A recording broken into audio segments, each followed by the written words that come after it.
1.2 पढ़ने वाले हैं। चैप्टर 1.2 को इंग्लिश में प्राइम फैक्टर बोलते हैं, प्राइम फैक्टर को हिंदी में आभाज्य गुणनफल बोला जाता है। ठीक है, ये पहले इस क्वेश्चन में हम तुमको बना चुके हैं। ठीक है, अब तीसरा सवाल हम बना रहे हैं। ठीक है, क्वेश्चन बोर्ड पे लिखा हुआ है। ठीक है, कि पूर्णांक के निम्नलिखित चौक के एसीएफ और एलसीएम ज्ञात कीजिए तथा इसकी जांच कीजिए कि दो संख्याओं का गुणनफल एसीएफ और एलसीएम के बराबर होना चाहिए। ठीक है, तो पहले इसको फैक्टर करेंगे दोनों का।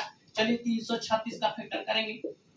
ये बोले हैं कि जब लास्ट में 6 रहता है, जब लास्ट में 0 रहता है तो इस 2 से आपको विभाजित होता है। ठीक है, तो 2 से कटा देंगे। 2 का 2 छक्का 12, 2 8 16, फिर 2 से कटाएंगे।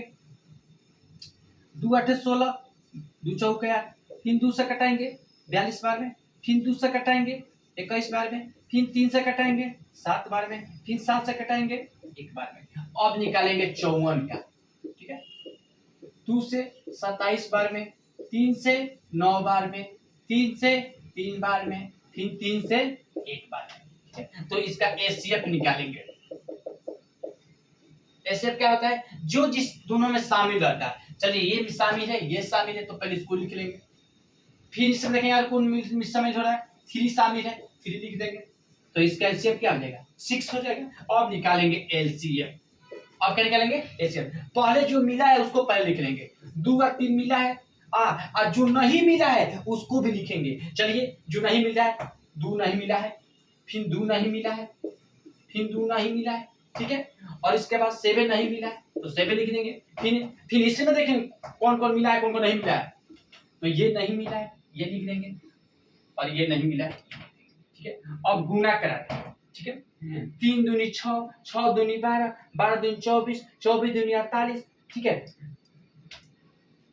48 में 7 से गुणा करेंगे, 8 7 56,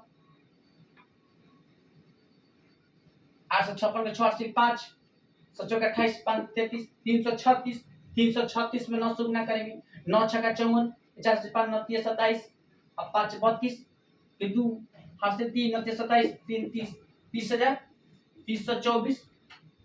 ठीक है, अब क्या करेंगे?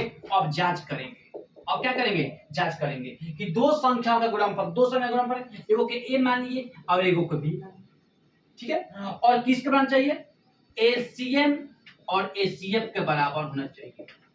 दो संख्याओं का गुणनफल जो होना चाहिए एलसीएम और एचसीएफ के बराबर होना चाहिए। ठीक है, तो दो संख्याओं का गुणनफल क्या है? ए गुना बी, 336 गुना 54। ठीक है,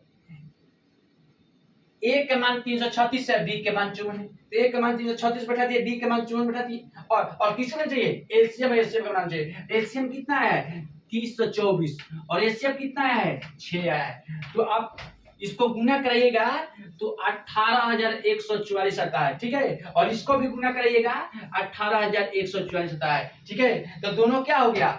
बराबर हो गया, क्योंकि दो संख्या का गुणनफल एचसीएफ और एचसीएफ का क्या हुआ? बराबर हो गया। यही आपका प्रूफ करने के लिए बोल रहा है। वीडियो को